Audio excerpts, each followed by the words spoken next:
Et merci de suivre cette Info Sport Mag, votre magazine de sport sur la chaîne d'information continue du Côte d'Ivoire.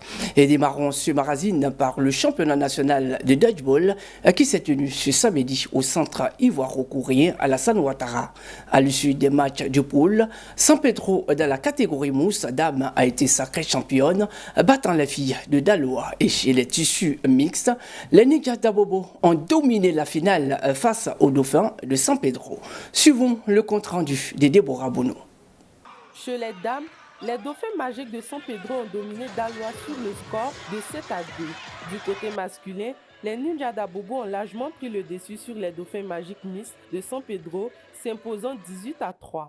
La présidente de la Fédération ivoirienne de dodgeball a exprimé sa satisfaction quant au niveau de jeu observé. Mes sentiments sont des sentiments de joie parce que depuis le début, nous avons été accompagnés par notre ministère de tutelle, le ministère des Sports et du cadre de vie, que je remercie, par le gouvernement ivoirien et aussi l'ensemble du comité directeur, des présidents de clubs qui ont effectué un travail exceptionnel. Le directeur général chargé de l'intégration, présent au final, a lui aussi salué la qualité des prestations. Ce match auquel nous venons d'assister est le symbole du dynamisme de cette fédération, la fédération de dodgeball, qui est à encourager. Il faut se rappeler qu'il y a quelques mois, cette fédération a eu à organiser le championnat d'Afrique ici à Abidjan avec le soutien du ministère des Affaires étrangères de l'intégration africaine. Les capitaines des équipes victorieuses n'ont pas caché leur joie à l'issue des rencontres. Cette semaine a fait tous nos efforts pour pouvoir participer à ce jeu de dodgeball et j'aime encourager mes amis et mes frères qui ont participé à nous et remercier aussi la Fédération ivoirienne de dodgeball d'avoir organisé ce championnat de dodgeball des nations. Mais on n'a pas démérité quand on ne répare pas les bras ballants. Au moins on va au moins ça avec un trophée. Je m'aurais dit merci. Une édition réussie qui confirme la montée en puissance du dodgeball en Côte d'Ivoire. Abidjan accueille le championnat d'Afrique cadet junior et l'Open d'Abidjan de judo ce week-end au Parc des Sports de Treichville. À l'issue des compétitions, la Côte d'Ivoire est sacrée championne des juniors, le Niger chez les cadets. Et quant à l'Open d'Abidjan, notre pays a terminé 3e. Voici le compte-rendu de Fanny Karidia. Le public du Parc des Sports de Treichville a eu droit à un spectacle de grande qualité. Les judokas, par la précision de leurs gestes et leur engagement sur le tatami, ont émerveillé les spectateurs venus nombreux. Lors de l'Open, les Nigériens, Marocains, Camerounais et Anglais ont montré leur supériorité en dominant les représentants ivoiriens. Le président de la Fédération ivoirienne de judo, Sédou Daboné, se réjouit de la réussite organisationnelle de ces deux rendez-vous sportifs. Et le mail vient de tomber tout à l'heure. La Fédération internationale et l'Union africaine de judo viennent de donner les certificats pour l'organisation de cet Open et cette Coupe d'Afrique. Il faut dire qu'il y avait 3 événements en un. La Coupe d'Afrique cadet, la Coupe d'Afrique junior remportée par nos éléphantos, et l'Open d'Abidjan où nous sommes classés 3e. Plusieurs médailles ont été remises aux athlètes les plus méritants. Certains ont partagé leur enthousiasme. Je pense que déjà c'est la joie et un grand remerciement à mes coachs, à mon coach qui m'a coaché pendant le combat et à mes amis qui sont venus me soutenir ainsi qu'à mon papa aussi qui était là. L'objectif c'était l'or, mais John a décidé autrement aujourd'hui. On repart avec la médaille de bronze, donc on est quand même content. Il y avait un peu de fatigue. Donc la semaine dernière, il y avait l'Open de Yaoundé. Là, cette semaine, l'Open d'Abidjan. Donc c'est assez chargé. Après, le mérite, il revient aussi à l'adversaire qui m'a battu. Donc. Vraiment, je me suis entraîné pendant plusieurs mois jusqu'à arriver à là. Je me suis vraiment donné à fond pour être sur le podium. Entre exploits sportifs et belle organisation, Abidjan a une fois de plus confirmé sa capacité à accueillir des compétitions internationales de haut niveau, laissant présager un avenir prometteur pour le judo ivoirien. Et la finale du championnat national de tennis de table s'est jouée ce samedi au foyer des jeunes de Boaké-Kaka. Au cours de cette finale, plusieurs talents ont été révélés au public à travers leur jeu. Suivons le reportage de notre correspondant Oscar Kwasi, commenté par Fanny Karidia. Le président de la Fédération ivoirienne de tennis de table s'est réjoui du bon déroulement de la compétition, saluant l'engouement du public et la qualité du jeu présenté par les jeunes talents. Tout à fait. À travers ces finales individuelles du championnat ivoirien de tennis de table, c'est une compétition. Mais au-delà de cette compétition, notre objectif, c'est d'implanter durablement la pratique de la discipline à Bouaké. Donc ça passe, comme on l'a fait ici, par l'organisation de compétitions. Ça passe aussi de la présence de notre discipline en milieu scolaire. Voilà, on a mis à disposition de la ville de Bouaké 2 tables de compétition. Voilà, je pense que les autorités locales sauront en faire bon usage.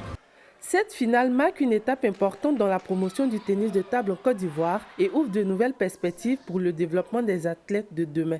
Après la victoire au tournoi international U42 Pro Football Tournament de Dubaï, les Éléphantos U16 ont été reçus par la Fédération ivoirienne de football ce mercredi. Au cours de cette rencontre, le président Idriss Yassine Diallo a félicité le staff technique et les joueurs pour le travail abattu qui a conduit à ce sacre. Steve Mandoya nous en dit plus. Le président de la FIF n'a pas manqué de saluer la qualité du staff technique et l'engagement des joueurs qui ont porté haut les couleurs de la Côte d'Ivoire. Écoutez, coach, vous et votre équipe, considérez que vous êtes dans une mission qui est très importante, parce que votre mission est à la fois la formation technique et sportive des enfants, mais aussi leur éducation, parce qu'ils sont en phase où tout est en train d'être poli. Donc, je vous invite à continuer à les accompagner avec sérieux, avec compétence, avec rigueur, afin d'en faire non seulement de très bons joueurs, mais de bons et de vrais hommes. Parce que c'est ça qui est important dans la vie. De son côté, l'entraîneur de la sélection U16, Gougouli Serge, est revenu sur les ingrédients ayant conduit à ce succès, évoquant notamment la discipline, la détermination et l'esprit de groupe qui ont animé ces jeunes protégés. Déjà beaucoup de détermination, beaucoup d'envie, et puis beaucoup de respect des principes techniques et tactiques. Et une grosse force physique et mentale pour pouvoir rivaliser avec toutes les équipes et ramener le trophée ici en Côte d'Ivoire. Une victoire qui confirme le potentiel de la relève ivoirienne et donne un nouvel élan au projet de formation de la FIFA. L'auditorium du ministère des Affaires étrangères de Côte d'Ivoire accueille l'Assemblée générale extraordinaire de la Fédération ivoirienne de football ce samedi. Plusieurs points ont été votés par les délégués des différents clubs. Déborah Bonou pour le compte-rendu. Les délégués ont adopté au terme de débats animés le budget 2026 de la FIF, estimé à plus de 21 milliards de francs CFA. Ils ont également validé la période de la prochaine élection du président de l'institution. À la sortie de la rencontre, le président Idriss Diallo a fait le point des échanges. Ce qu'il faut retenir, c'est la maturité des différents participants à l'Assemblée générale. Nous avons eu des débats fort intéressants sur les différents points.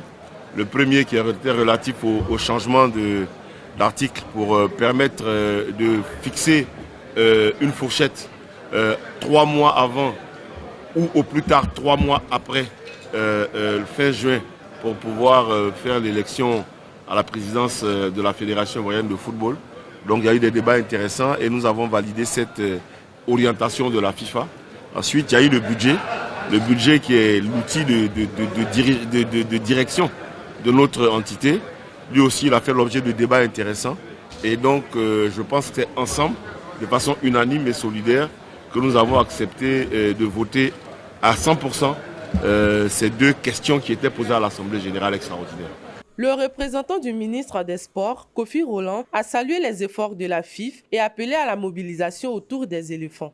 C'est le lieu pour moi d'adresser, au nom du gouvernement conduit par Monsieur le Premier ministre, ministre des Sports et du cadre de vie, mes félicitations au président Idriss Diallo et à l'ensemble de son comité exécutif pour les efforts inlassables déployés en faveur du prestige et du rayonnement du football ivoirien.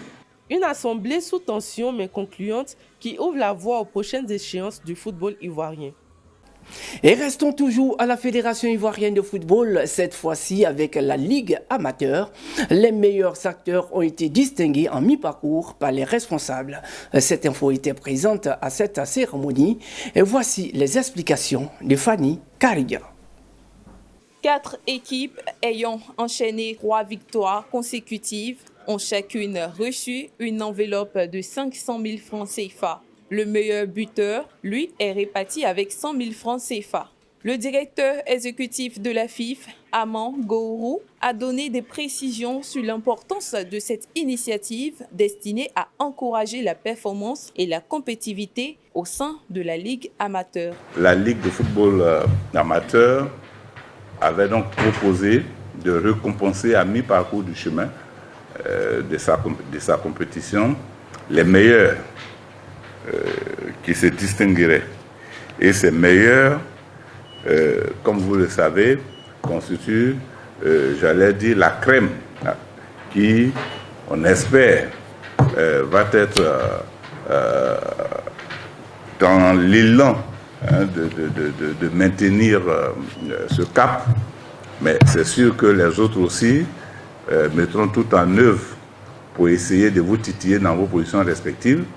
Le prix du meilleur buteur est revenu à Yacouba Kone, attaquant de leader de Makori, auteur de 8 réalisations depuis le début de la saison. Plusieurs récipiendaires, dont les dirigeants de Sigbi Lolo et de Shadrach FC, ont salué cette initiative qui, selon eux, valorise davantage le travail des clubs et des joueurs. Je pense que c'est une manière de nous dire, de nous maintenir où nous sommes. On ne peut pas venir nous célébrer. Pour la première phase, en mai, on ne nous voit pas. Comme l'a dit tout à l'heure le DES, il ne suffit pas d'être premier, mais il faut se maintenir. C'est un sentiment de joie. Un sentiment de joie. Je voudrais sincèrement dire merci à la FIF, avec à sa tête le président Idriss. C'est la première fois qu'on voit ces choses. Comme je l'ai dit, quand vous recevez un prix comme ça, c'est une lourde responsabilité qu'on vous confie. Une première édition qui semble faire l'unanimité et qui pourrait bien s'inscrire durablement dans le calendrier de la Ligue amateur. Après la débâcle des éléphantaux à la Coupe du monde des U17 du Qatar, les responsables de la FIF sont montés au créneau pour des explications de cette chute matinale de notre représentant. Voici le compte-rendu de Steve Mandouadja. Face aux questions des journalistes, le directeur technique national, Lounès Attab, est longuement revenu sur les raisons de cette contre-performance. Il a expliqué les choix techniques opérés durant la préparation, identifié les insuffisances observées au cours du tournoi et évoqué les perspectives de restructuration du football jeune. Selon lui, cette élimination doit être perçue comme une occasion de réfléchir à de nouvelles orientations pour renforcer la formation et améliorer la compétitivité des équipes nationales. De notre logique de développement. Donc quand on a participé à cette dernière édition de la Coupe du Monde, même si les résultats ne sont pas là, on a acquis de l'expérience. On a appris plein de choses. Maintenant, à charge à la direction technique nationale de pointer du doigt quels sont les axes d'amélioration, de pointer du doigt qu'est-ce qu'on doit encore améliorer pour pouvoir décliner ça en programme et en plan d'action. Donc ce matin, lorsque j'ai abordé la question du bilan avec les deux sélectionneurs, c'est de ça qu'il s'agissait. C'est de pointer du doigt nos axes d'amélioration et voir là où on doit encore nous améliorer et ça ne doit pas rester que des constats. Malgré la déception, la FIF assure que des réformes seront engagées pour préparer une nouvelle génération plus performante. Le chantier est ouvert, reste désormais à passer des intentions aux actes. Et puis terminons ce magazine des sports par le tournoi de la confraternité initié par l'Union nationale des journalistes de Côte d'Ivoire, UNJCI. De cette 25e édition débute ce samedi 6 décembre avec la participation de l'équipe de 7 Info. Steve Mandoya nous en dit plus.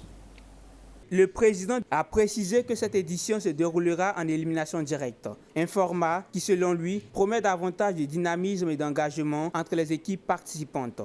Sur un mois, il y aura le match. Le match se déroule en tout cas en week-end, c'est-à-dire le samedi. Donc, je pense que ceux qui seront qualifiés pour la finale vont se retrouver en janvier, probablement, à Yamoussoukro, dans le cadre du week-end des Zébonies. Je demande aux uns aux autres de se mobiliser pour que la fête soit belle. Pour parrain, cette édition anniversaire, L'UNGCI a choisi Souleymane Cissé, président du Racing Club d'Abidjan. Il explique les raisons de son engagement aux côtés des journalistes et l'importance qu'il accorde à cet événement sportif devenu incontournable dans le milieu médiatique. C'est pour moi un honneur considérable et une responsabilité que j'accepte avec humilité et détermination. Car pour moi, c'est un président de l'UNGCI, d'un club de football ou davantage. C'est avant tout rapprocher les acteurs fédérés, créer des ponts et renforcer les liens autour d'un collectif commun. Rendez-vous est donc pris le 6 décembre pour le début des rencontres, dans un esprit de confraternité et de fair play qui fait la marque de ce tournoi depuis un quart de siècle. Et oui, on s'y prend fin ce magazine des sports. Merci de l'avoir suivi. Rendez-vous la semaine prochaine pour d'autres informations sportives. L'information continue sur 7info et 7info.ci. Prenez soin de vous. Au revoir.